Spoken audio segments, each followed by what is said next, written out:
what you've done here is amazing in terms of the complexity and the size of the project. What were some of the toughest technical challenges you came across?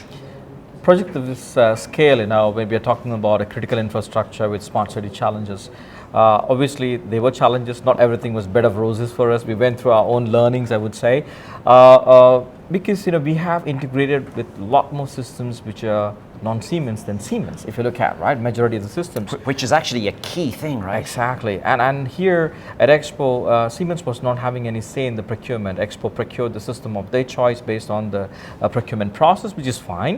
And we get to meet the vendor later in the process. So I would say, integrating with third-party systems which we have not worked with them before, understanding the APIs, trying to figure out how do we communicate, and also meet the expectations of the customer. For example, there's one use case of environmental monitoring here. We need to get the data every few minutes, whereas we found out the sensors what EXPO procured, they at times have a missing slot, but you need to backfill the data. It wasn't easy, because when you do a backfilling of data, you can do that, but in a real-time scenario, I have missed the slot to grab the data. So how do we backfill it? So we need to develop a components in terms of integrations, not only grab the data when we bring in the slot, when we're handshaking, but also look at backfilling and also managing that, as the day-to-day KPI. So that was like one of its kind of challenge, I would say, but thankfully we were able to address it. And you made a great point in your presentation. You were saying, look at the way different use cases, you mentioned something like 60 different use cases built on top, and people keep adding more because, oh, I can do this, I want this. You mentioned that you're integrating AI, ML, XR in the future, and you made a great point in that when you're architecting it from the start, you don't want to add on another silo later. But how do you envision the future for stuff that you don't know what's coming? And this is what is important, right? If you have a domain know-how and if you know your customer, stakeholders, understanding a user journey is very critical. Right. For any project, digitalization is always a journey. It's not like one day topic, right? So we need to make sure that not only what we are delivering now, but how this data, what we are capturing today, could be useful for tomorrow.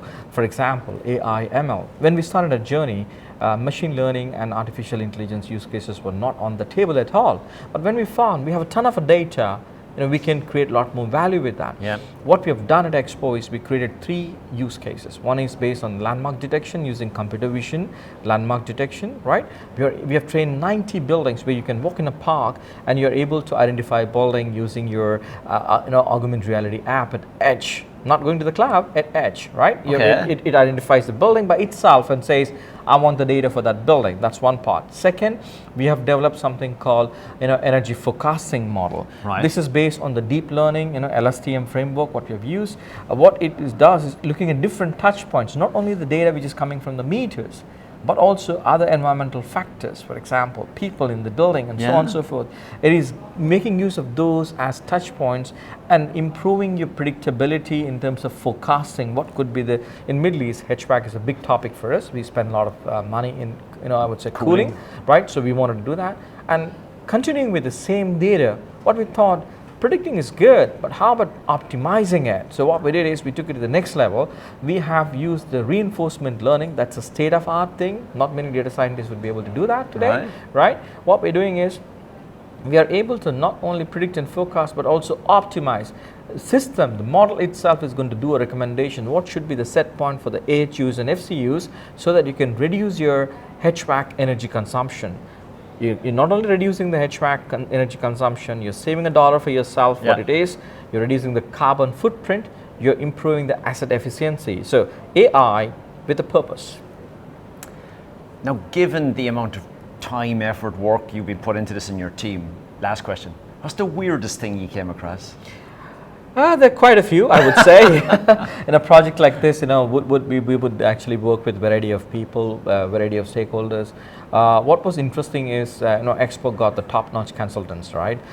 Working with different consultants, who bring a wide variety of experience and knowledge. So it wasn't easy initially for us to actually bring everyone on the same page and make the progress what we need, because, for example, one consultant was responsible for example, Football World Cup Championships. Someone came from a background of Olympic Games. Someone came with the background of smart cities. Someone came with the background of Formula 1 racing racing circuits, for example. Someone came with the background of expos, right? Global expos. So it was a good mix of a lot of intelligent people with a lot of knowledge, know-how. But how do you make decisions, when these many people are coming in one room? That was something I would say unique for me. Spending 24 years in enterprise business, right? That was one of its kind to bring them together, agree, prioritize the topics, and go with the development. Wow. We've all been talking about smart cities for many years. You've been running one for a couple of years. That's impressive, right? So well done. Yeah, thank you very much. Yeah, this is just a beginning and there are more to come. I wish you well. Thanks Thank a you lot. very much. Yeah, cheers. Thank you.